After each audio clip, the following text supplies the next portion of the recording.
২৯ October স্বাধীন বাংলাদেশের প্রথম প্রধানমন্ত্রী তাজউদ্দিন আহমেদ মুক্তাঞ্চল সফরে বের হন। কুষ্টিয়া সংলগ্ন ৫০ বর্গ কিলোমিটারেরও বেশি এলাকা তখন হানাদার মুক্ত। তাজউদ্দিন মুক্তি সেনাদের ঘাঁটিতে যান, তাদের সাথে রণকৌশল নিয়ে কথা বলেন, তাদের সাহস যোগান, উৎসাহ দেন। তিনি সাধারণ মানুষের সাথেও কথা বলেন। তিনি মুক্তাঞ্চল থেকে মূলত বোঝার চেষ্টা করছিলেন স্বাধীন বাংলাদেশের মানুষের হৃদস্পন্দন কেমন হতে পারে। তাজউদ্দিন বাঙালিদের আন্তরিকতা, দেশপ্রেম আর স্বাধীনতা যুদ্ধে সক্রিয়তা দেখে মুগ্ধ হন।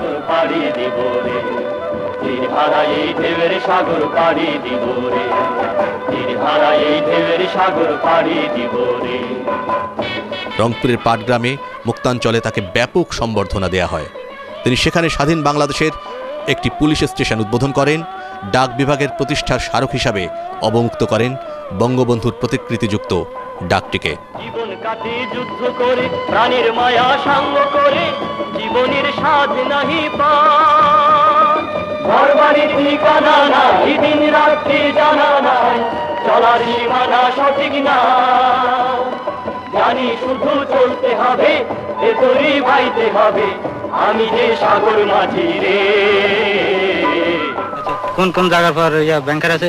আমি ব্যাংকার মেজেন দেখছি 8 জন মানুষ। তারপরে এখানে মেজেন খানা ও স্টেশনকে পাশে ওই লোকের লাঙ্গার তার, তারপরে এইখানে থাকে মেজর দুরানি। তারপরে এখান থেকে মুক্তিযুদ্ধের এক অনন্য ঘটনা হলো শিশু কিশোরদের যুদ্ধে অংশগ্রহণ। মুক্তিযুদ্ধ যে সত্যিকার গণযুদ্ধে রূপান্তরিত হয়েছিল তা বোঝা যায় এই কিশোরের বক্তব্য থেকে। এভাবেই শিশু ও কিশোর গোয়েন্দারা হানাদার পাক বাহিনীর বিভিন্ন ক্যাম্প, বাংকার, তাদের অস্ত্রশস্ত্র, গোলা বারুদ, দায়িত্বপ্রাপ্ত অফিসার এবং আক্রমণ পরিকল্পনা সম্পর্কে জেনে এসে মুক্তিযোদ্ধাদের জানাতো। সে মোতাবেকই রণকৌশল ঠিক করত মুক্তিযোদ্ধারা। তারপরে নয়নপুর আছে, তারপর বাগরা আছে, তারপরে নাম না জানা এই শিশুটি চট্টগ্রামের শালদা নদীর তীরবর্তী এলাকায় মেজর সালেকের কমান্ডিং এলাকাতে পাক বাহিনীর সামরিক তথ্য পাচারে অসাধারণ ভূমিকা পালন করে।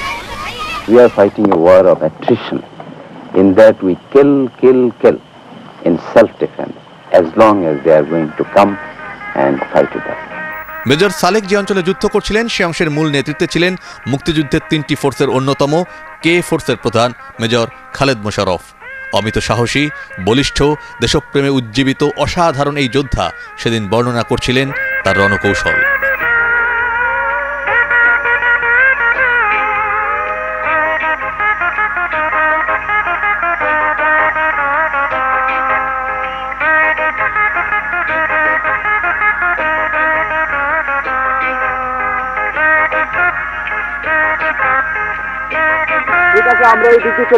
কিন্তু ঘটনার সত্যতা যাচাই করতে যারাই পাকিস্তানিদের সঙ্গে যোগাযোগ করেছেন তাদেরই তারা বুঝিয়েছেন সবই মিথ্যে কথা, আর যদি সত্য হয় তাহলে তা ভারতীয়দের কাজ।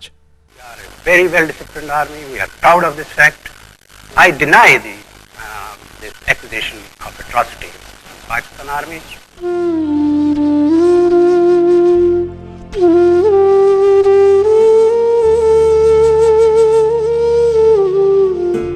তবে পাকিস্তানি ও তাদের দোসর গোলাম আজমরা কতটা সক্রিয় ছিল তার প্রমাণ অবশ্য সাংবাদিকরা ঠিকই ধরে রাখেন।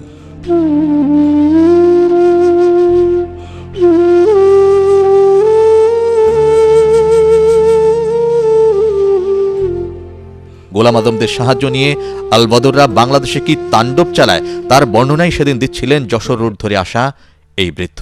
3বার পড়াইছে, লুট করেছে, মানে মানুষ একেবারে কাটে কাটে 2 ভাগ করে দিয়েছে, 2-3 ভাগ খণ্ড করে দিয়েছে।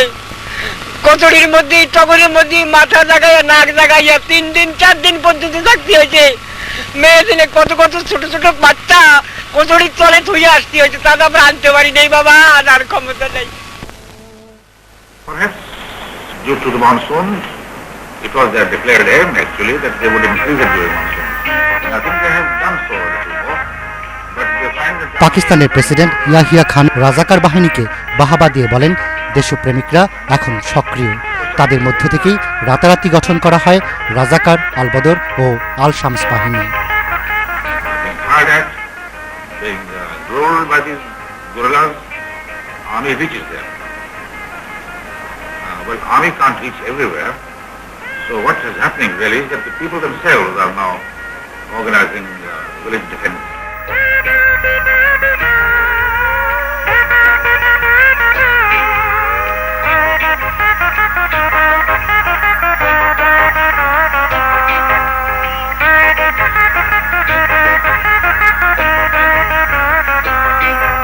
এদিকে ঢাকায় বসে পাকিস্তানিরা এসব প্রচারণা চালালেও জুলাই মাসের পরেই যুদ্ধের রূপ পাল্টাতে থাকে।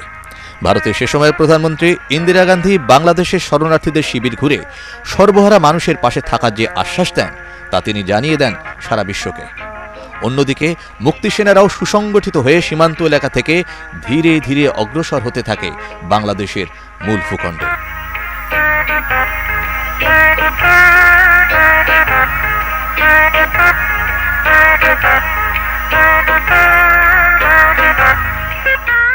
সীমান্তবর্তী এই এলাকাটাই মুক্তিযোদ্ধারা শত্রুমুক্ত করে আগস্ট মাসেই।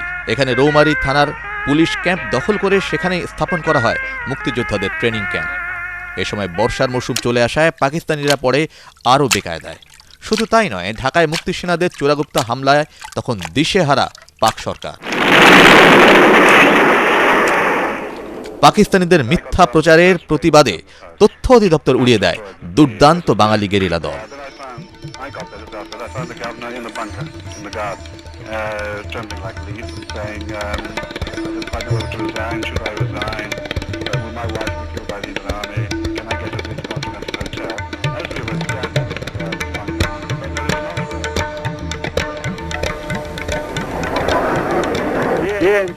আগস্টের পরেই পাকিস্তানিরা বুঝে যায় একার পক্ষে এই পরিস্থিতি সামাল দেয়া সম্ভব নয়। শুরু হয় মিত্রদের দিয়ে কূটনৈতিক যুদ্ধ। তাই ইয়াহিয়ার কণ্ঠে পরনিন্দার ঝড়। My borders are troubled, not by me, but by my neighbor. Shelling by field guns, mortaring by mortars. Activities by infiltrators, armed infiltrators across the border are continuing. I would like to know which displaced person, civilian, would like to cross that border under those conditions.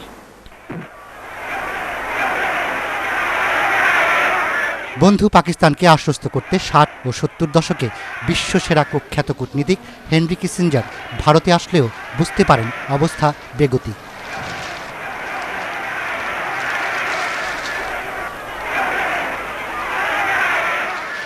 তাই তাদের উদ্যোগেই পাকিস্তান জাতিসংঘে সোচ্চার হয়ে ওঠে ভারতের বিরুদ্ধে। By indulging in sabotage of food ships, India is trying to create conditions of famine for 75 million people of East Pakistan to fulfill its own political objectives.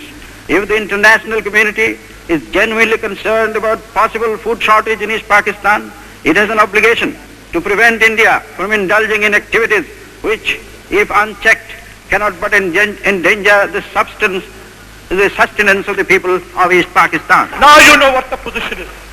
Now you know that India, a predatory aggressor, a country that has never reconciled herself to Pakistan, has committed naked aggression for the third time on the soil of Pakistan. এ সময় সম্পূর্ণ অন্ধকারে থাকা পশ্চিম পাকিস্তানের অন্যান্য রাজনৈতিক দলগুলো না জেনে শুনেই ইয়াহিয়া ও ভুট্টোর পক্ষে সাফাই গাইতে শুরু করে। ইয়াহিয়ার মিথ্যাচার আরও বেড়ে যায়। I'm trying to avoid it by showing a lot of patience, but there's a limit to our patience too. So we're very close to it. I am equally going to make it very clear that if war is forced on us through a means of some action in East Pakistan, an attack on East Pakistan is an attack on Pakistan as a whole. তবে বাঙালির ন্যায়সঙ্গত দাবির প্রতি ভারতের প্রধানমন্ত্রী ইন্দিরা গান্ধী ছিলেন যেন একাই 100। Well, surely that the massacre there stops, the rape stops, the burning of villages stops. Can it not be fairly put to you that you're contributing in a way to the exodus of the refugees by your support for the Pakistan guerrillas? Now, mustn't you, in effect, face the question of having to reduce your support for the guerrilla armies operating in East Pakistan? Does that mean we allow a massacre to continue? What happened first?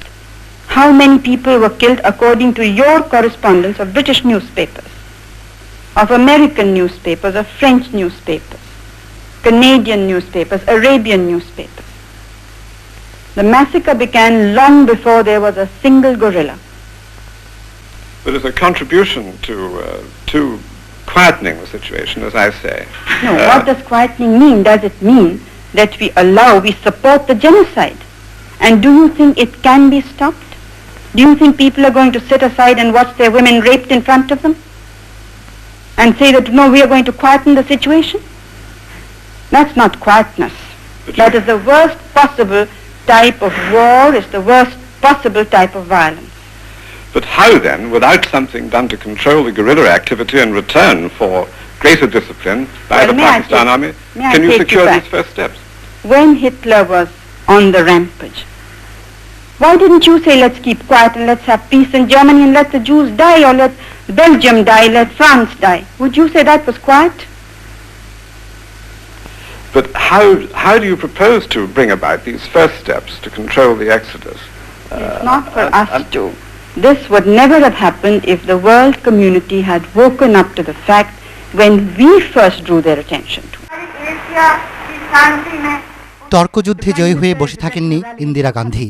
নিজ দেশে ও জাতিসংঘেও পাকিস্তানের পাল্টা জবাব দেন তিনি বাংলাদেশের মানুষের অবস্থা তুলে ধরে। It is a time for alertness, not only of our defense forces, but of all our people. In the last few months, the world has witnessed the courage, dignity, and self-restraint with which we have faced this challenge.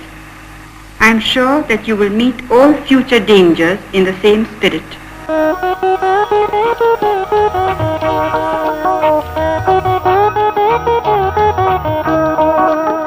তবে এত কিছু সত্ত্বেও দুষ্টের দমন সহজ ছিল না।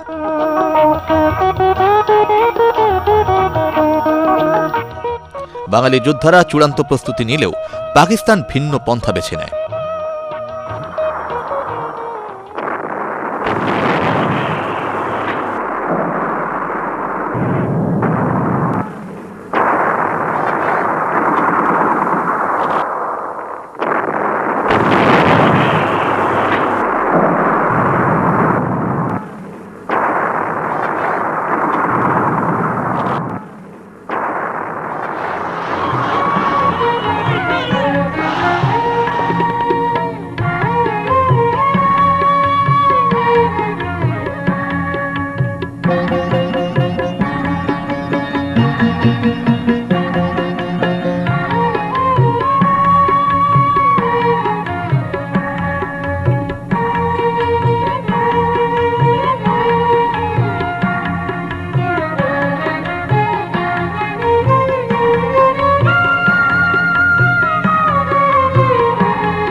Situation created by the Indian aggression is leading the two countries to a point of no return. I would like to make it absolutely clear that we shall defend our honor.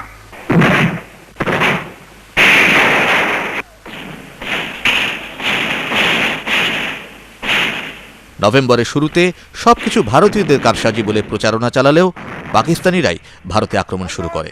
ত্রিপুরায় নিহত হয় বেশ কয়েকজন ভারতীয়।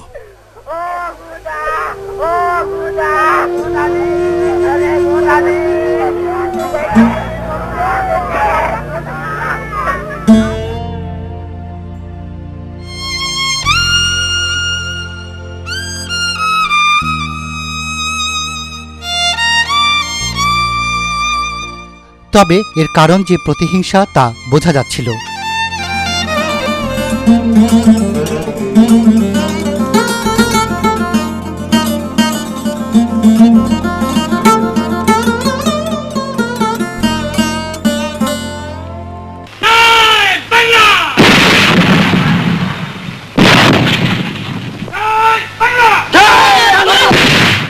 বাঙালি মুক্তি সেনারা একের পর এক মুক্ত করতে থাকে বাংলাদেশের অঞ্চল। আচ্ছা, তো নানপুরে রেলওয়ে স্টেশন ওখানে আপনাদের ওই ব্যাংকার থেকে সম্মুখের ব্যাংকার থেকে ফায়ার করতেছে।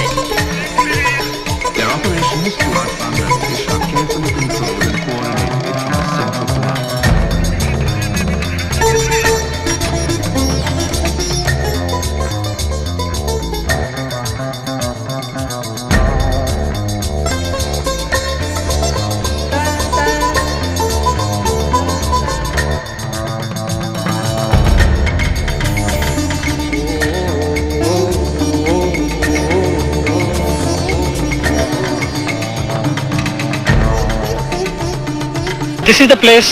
This place is known as Kulapathar, and I have buried 10 of my boy who has been shaheed in the last few days of battle. And each one of them have fought gallantly. If I tell you the stories how they have died, you'll be surprised. They have not bothered about their life, but by dying, they have saved many of us. And in each one of this case, I just can't imagine when a chap fighting like this have died, what right have we got to live and enjoy the independence? I don't know. We have to fight, and all our soldiers are fully determined.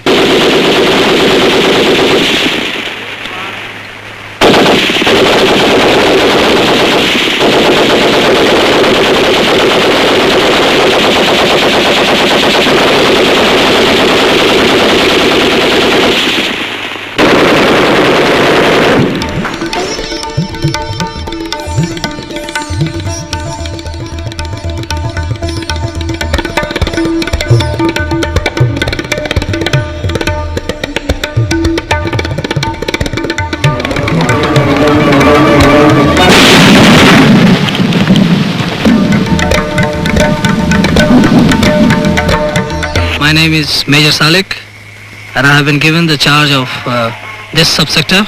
Shaldanudi, you must have heard it many times in the radio. This area, I have got about 40 square miles of liberated. You know, they pass their regular life by normal farming, and this market, as you see, this Bangladesh flag is on. It will definitely boost up their morale, and they are quite determined. These people are of a lot of help for us because they act as sometimes scouts. They bring information of enemy. They act as our load carrier. That is the best way we can utilize them. Our ammunition replenishment and casualty evacuation. There are many local people. They all come out with this type of helps.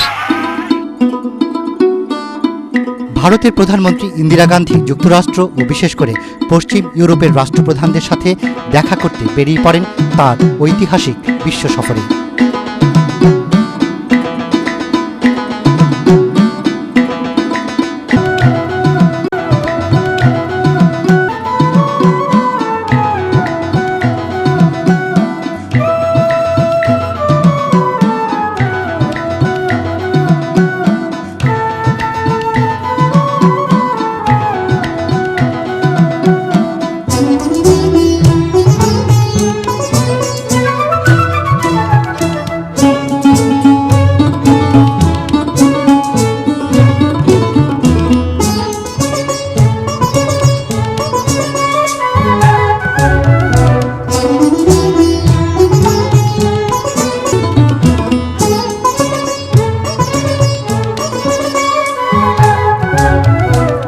এক এক করে তিনি সারা বিশ্বের মানুষের কাছে প্রমাণ করে দেন বাংলাদেশে স্মরণকালের ভয়াবহ মানবিক বিপর্যয় ঘটেছে, তাই বাঙালিরা ন্যায়সঙ্গতভাবে মুক্তির জন্য লড়াই করছে।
এমন পরিস্থিতিতেই ৭১-এর ডিসেম্বরের ৩ তারিখ পাকিস্তান ভারতের বিরুদ্ধে যুদ্ধের ঘোষণা দেয়।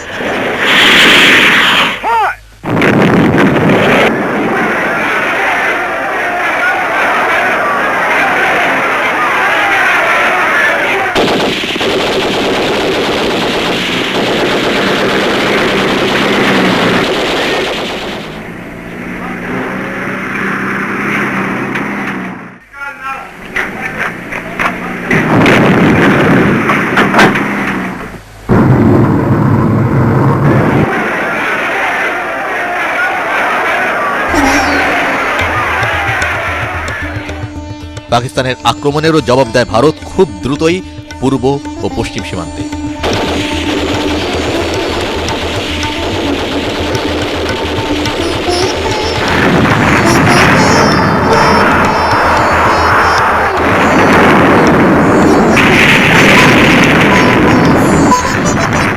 কিন্তু তখনও পাকিস্তানিরা যা ভুলেও ভাবেনি তা হল বন্ধু যুক্তরাষ্ট্র ইন্দিরা গান্ধীর ব্যক্তিত্বের কাছে হার মানবে।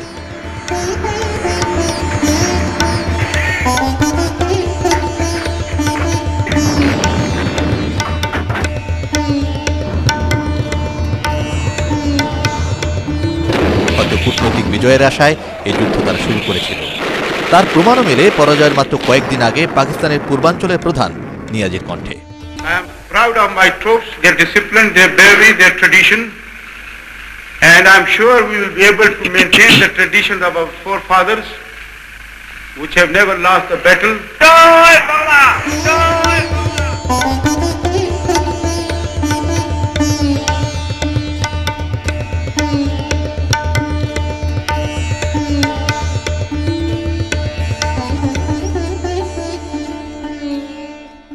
Fight it out to the last. But a lot of men might die. It's the price of the freedom. But what freedom? Not yours. It's mine, yes, my country, Pakistan. You still consider that you stand a fighting Pakistan chance will of... stay, yes, inshallah it will stay. অথচ এর পরের দৃশ্য ছিল সম্পূর্ণ বিপরীত।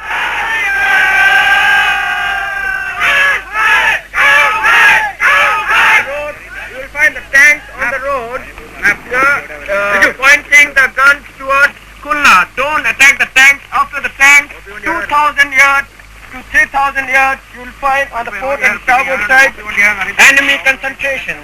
Go in for those. You are flying towards Jessore now.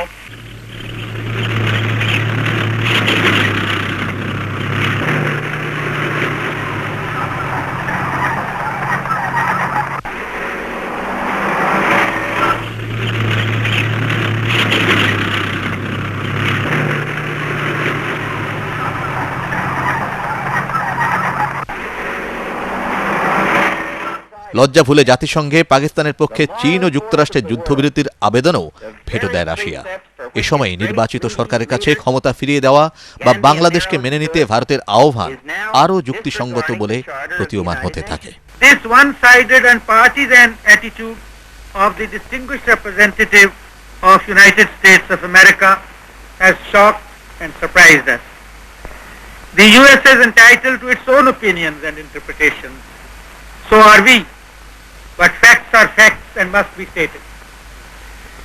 Right from the beginning of this unfortunate situation that has arisen in the subcontinent, India had been asking for a political settlement acceptable to the elected and acknowledged representatives of the people of Bangladesh.